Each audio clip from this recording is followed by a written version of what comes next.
Yeah, we are in the place to be.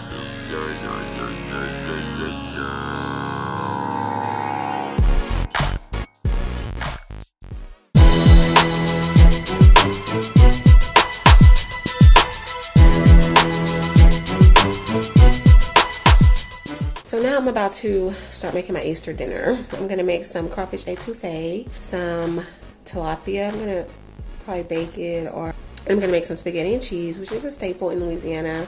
Like macaroni and cheese, but it's with spaghetti. So if you know, you know. And I'm gonna do some green peas, which is also a staple in Louisiana. So typically in my home state, Louisiana, as y'all know by now, we do like a seafood Easter. So we do the typical dressing and turkey and all that for Thanksgiving and Christmas. Although we usually have some of the seafood in there. We usually have a gumbo. And then my mom does a seafood dressing. And then for Easter, we do pretty much mostly a seafood meal. It'll be either a crawfish étouffée or a shrimp creole.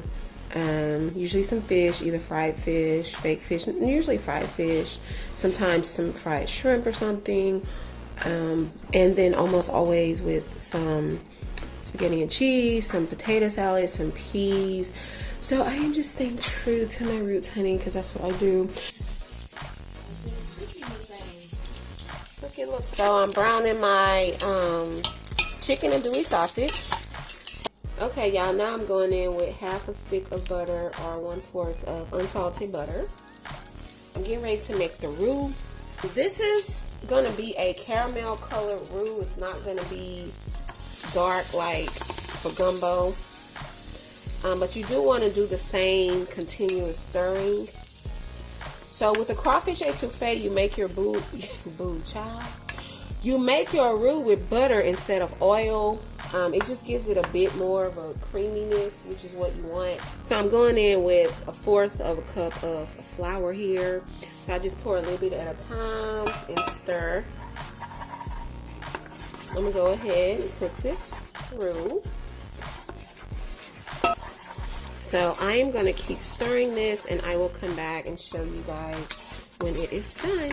Alright, y'all, so I have the roux the color that I want. It is a pretty caramel brown color. So now I'm going to go ahead in with the Trinity onion and bell pepper, a cup of celery,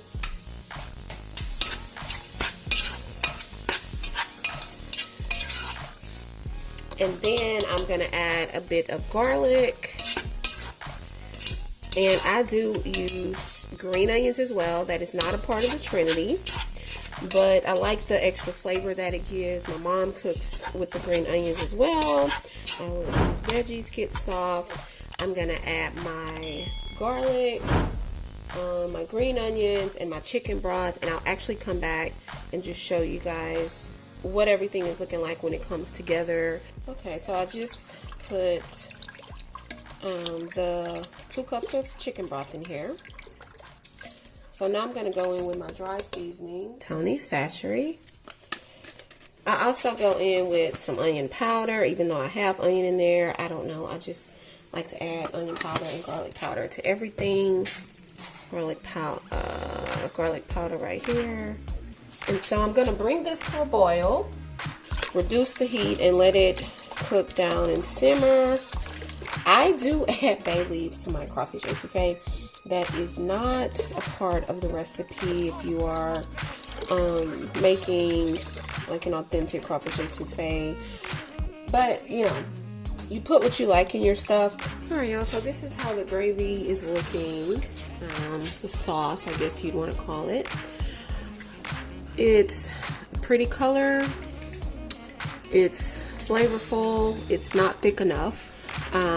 But I have some more cooking time. So what I'm going to do right now is go ahead and add the sausage in there, and then probably let that cook about 20 minutes or so. I do want to get that sausage flavor.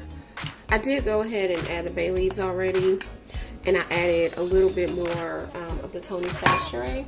And y'all, I'm so excited because I did find some Louisiana crawfish from Mom in Louisiana. So I'll be adding those. Look how good this looks. It looks delish. Let's see if I can bring it closer. It's looking yum. So now I'm gonna go ahead and add the crawfish tails. I did add some more chicken broth because it had reduced down a lot as it got thicker. And once I add the crawfish tails, I am gonna need it to cook longer because the crawfish was frozen and I had to thaw it out. So there's probably gonna be a little bit of excess water. And then just to really get that crawfish flavor in there, I really want to cook this like another 20 minutes or so. So these are the crawfish tails that I have. It says clean crawfish, Louisiana. At the bottom it says from Mamu, Louisiana. And when you add the crawfish, you want to add the crawfish and all the fat, so you'll see how we do it. Look how that's looking. Put that in the pot. Those crawfish flavors, honey. Look at that. Look at that. Looks so good. Crawfish, come out. Jesus. Alright, we want every bit of that. Every bit of it. Look at that. And now you have to let your sauce thicken up. Alright, y'all. The food is done. I've just turned the burner off, but you can see it's still boiling. So you can see the color has changed. You really want that reddish brownish color. We're gonna let that sit for about 10 minutes or so, and that sauce is gonna thicken up. Just look how good this is looking, y'all. Looking so freaking delicious. Alright, y'all, so this has sat about 10 minutes, and I just wanted to show you how the sauce really thickened up nicely. Looks so yum. This is the fish. This is a Cajun baked tilapia. This is the spaghetti and cheese. My daughter is here. You guys saw the crawfish étouffée. And then I have some green peas. And then I have some rice.